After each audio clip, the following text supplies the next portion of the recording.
Dandy and the crew enter the ultimate space race in my review of Space Dandy, Episode 7. The drug-induced adventures of Space Dandy and the crew of the Aloha Oi continues this week, as Space Dandy decides it's going to take on one of the most classic anime genres of all time, the high-speed racing genre. This episode was great. It was really funny, had a lot of awesome action, and a really funny twist at the end of this week's episode. But what I think I loved most about this one is this episode was basically the bastard love child of Speed Racer and Redline, and I loved every second of it. This episode seemed like when it started it was going to be sort of standard fare, just Dandy going off on an adventure and doing something kind of outlandish. And that stuff does happen, but it evolves into something much bigger towards the end of the episode. But essentially, Dandy's doing what he's always doing, hanging out at boobies, trying to pick up on chicks, and failing pretty miserably. And that's because this one brand new character is introduced. His name is Prince. The turquoised, sparkly-ass Prince. No, he's not the guy who actually beat up Charlie Murphy in a game of basketball,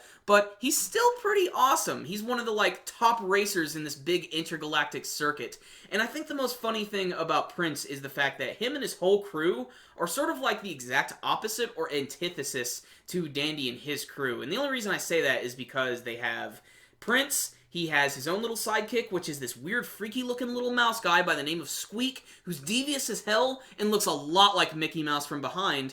And he also has a robot who's highly advanced and really likes to fight with QT quite a bit. So already, Dandy just really wants to show this guy up in this race. And this is where the bulk of the episode really begins, with Dandy in the much smaller version of that ship that actually comes out of the Aloha Oi, racing against all of these ridiculous-ass aliens. Think the pod race scene from Star Wars Episode 1, except this time, it's shooting up crack while every single scene is going on. And there's even a little bit of Gurren Lagann mixed in there as well, but I'll get to that in a second.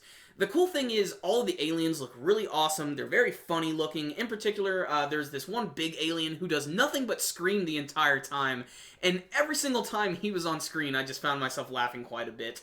There's this one creepy dominatrix chick who's all completely blue, and she rides around in this giant, stiletto shoe, and she speaks in these, weird, incomprehensible gibberish tongues, and it just makes for a lot of really funny scenes. But the ones he's going to be looking out the most for on this entire battlefield is going to be Prince, and most of the episode is getting to see Dandy trying to catch up with him throughout the race.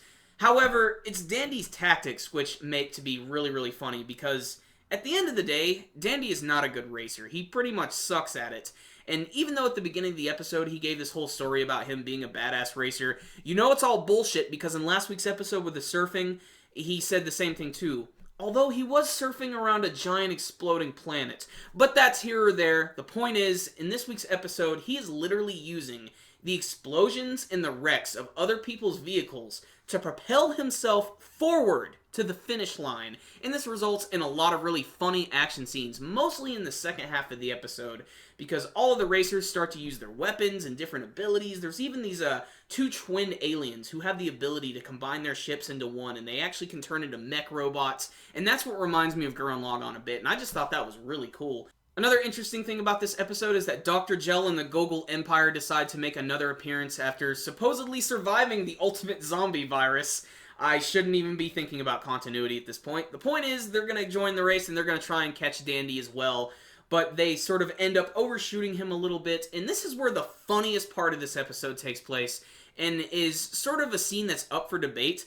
But when I saw it, I'm like, they're going to end the episode here, aren't they? They're really going to do this. This is going to be bold as hell. But essentially what happens is, throughout the whole race, Dandy is continuing to use his giant explosive tactics to move forward, and towards the end, both him and Prince are really, really close towards the finish line. They're about to finish each other off, and somehow, some way, he was able to propel himself really, really fast. And the main reason is because Meow was his pit crew chief, and when he was filling him up, some other things went into the tank, like sushi and some other weird things, and this combined with the weird, fuel, managed to send Dandy 5 billion years into the future. He didn't only win the race, he fucking won the ultimate damn race, because when he appears after leaving this, massive time warp, the only thing he sees in the distance is this massive golden shrine to himself.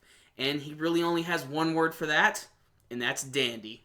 And this was a Dandy episode. It was really, really funny.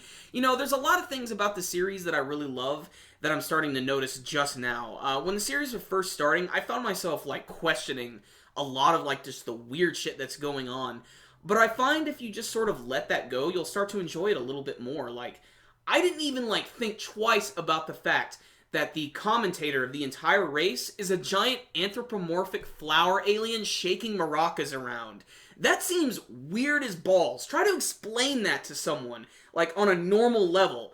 Giant maraca alien flower dude. It makes no sense. It's ridiculous, but it's also very funny. And that goes with the fact that all of the aliens in this week's race had a lot of really cool designs, and all of the action sequences, in particular this one in the second half where you got to see Dandy transforming into the robot and fighting against all of the other ships at once, was very fluid. And it's sort of ridiculous because it's like, if Dandy can pull off, like, turning into a robot and fighting against aliens and doing all this other shit, don't you think he'd be able to drive his freaking car in a race aside from blowing up other people and using their propulsion to send him forward? It's a little ridiculous. But again, I shouldn't be thinking about those type of things. I should just be accepting the fact that this is just the way that Dandy does things. And I thought that maybe by introducing the character of Prince, maybe he was going to be a standby. I don't know if we're going to see him again.